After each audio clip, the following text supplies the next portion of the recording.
சிஃபேல் எப்படி இருக்கீங்க? நல்லா இருப்பீங்க நம்புறேன். இன்னைக்கு வந்து பார்த்தீங்கன்னா என்ன ஒரு வீடியோனா, இப்போ நார்மலாக எம்டி பைக் யூஸ் பண்ணுற எல்லாத்துக்குமே வந்து இந்த ஒரு சின்னதாக ஒரு ப்ராப்ளத்தை வந்து ஃபேஸ் பண்ணியிருப்பீங்க. என்னன்னா வந்து நிறைய பேர் வந்து பைக் வாங்கினது வந்து இந்த 80 தாண்டாமல் இல்லைன்னா கொஞ்ச நாள் வந்து நான் நல்லா ரெஸ்ட் பண்ணி ஓட்டிட்டு அதுக்கப்புறம் வந்து பார்த்தீங்கன்னா ஸ்பீடே போகாமல் அப்படியே வச்சுருந்தீங்கன்னா கொஞ்சம் வந்து எம்டி பைக் வந்து கொஞ்சம் வந்து அப்செட் ஆயிரும். என்னன்னா வந்து அதுக்கப்புறம் ரொம்ப நாள் கழிச்சு நீங்கள் ரைஸ் பண்ணி ஓட்டும் போது கண்டிப்பாக ரைஸ் ஆகவே ஆகாது.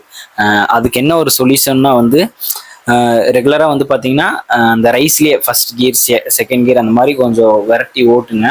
அந்த மாதிரி ஒரு 3 days 4 days பண்ணும்போது வந்து பார்த்தீங்கன்னா கண்டிப்பாக வந்து நல்ல ஒரு ரிசல்ட் கிடைக்கும். நீங்கள் செக் பண்ணி பாருங்கள். ஏன்னா நமக்கு ஒருத்தர் மெசேஜ் பண்ணியிருந்தாரு.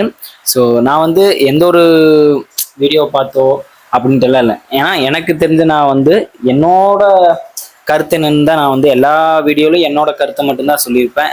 அவங்க வீடியோ பார்த்து இவங்க வீடியோ பார்த்து நான் சொன்னதில்லை. அதுங்காட்டி என்னோட கருத்து மட்டும்தான் நான் சொல்கிறேன்.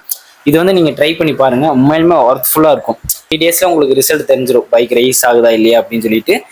ரீசெண்ட் டைமில் நானுமே வந்து கொஞ்சம் ஸ்பீடாக ஓட்டலை. அந்த டைமில் வந்து பார்த்தீங்கன்னா எனக்குமே வந்து கொஞ்சம் அப்செட்டாக போகிற மாதிரி ஃபீலாக இருந்துச்சு. அதுக்கப்புறம் நம்ம சும்மா இருப்போமா, நம்ம கை சும்மா இருக்குமாங்க. அதுக்கப்புறம் கொஞ்சம் விரட்டி ஓட்டினேன். எல்லாத்துக்குமே வந்து எம்டி பைக் ஃபர்ஸ்ட் கீர் லெவலில் போகும், செகண்ட் கீர் லெவலில் போகும், தேர்ட் கீர் லெவலில் போகும், ஃபோர்த் கீர் லெவலில் போகும் அப்படிங்கிறது வந்து நம்ம செக் பண்ணி பார்க்கலாம் அப்படின்னு சொல்லி நினைக்கிறேன். செக் பண்ணி வீடியோ போடலாமா அப்படின்னு சொல்லிட்டு நீங்கள் மறக்காமல் கமெண்ட் பண்ணுங்க. ஏன்னா இது முடிக்கும் வண்டி வாங்கினது வந்து ஃபர்ஸ்ட் கீர் லெவலில் போகும் அப்படின்னு சொல்லிட்டு நானும் செக் பண்ணதில்லை. இது முடிக்கும் நோட் பண்ணதும் இல்லை. ஏன்னா நான் வந்து அந்த விவிஏ இந்த ஆன் ஆகிற முடிக்கும் தான் ஓட்டு. அதுக்கப்புறம் அது எப்படி நமக்கு அது ஒரு கணக்கே இல்லைங்க. நம்ம பாட்டுக்கு விரட்டி விரட்டி ஓட்டிட்டு போயிட்டே இருப்போம். ஓகேங்க, எம்டியில் இந்த ப்ராப்ளத்துக்கு இது ஒரு சின்ன ஒரு சொல்யூஷனாக இருக்கும். ட்ரை பண்ணி பாருங்க. அப்படி இல்லைன்னா வந்து ஷோரூமை வந்து கான்டாக்ட் பண்ணுங்க. ட்ரை பண்ணி பாருங்க. ஓகேங்களா?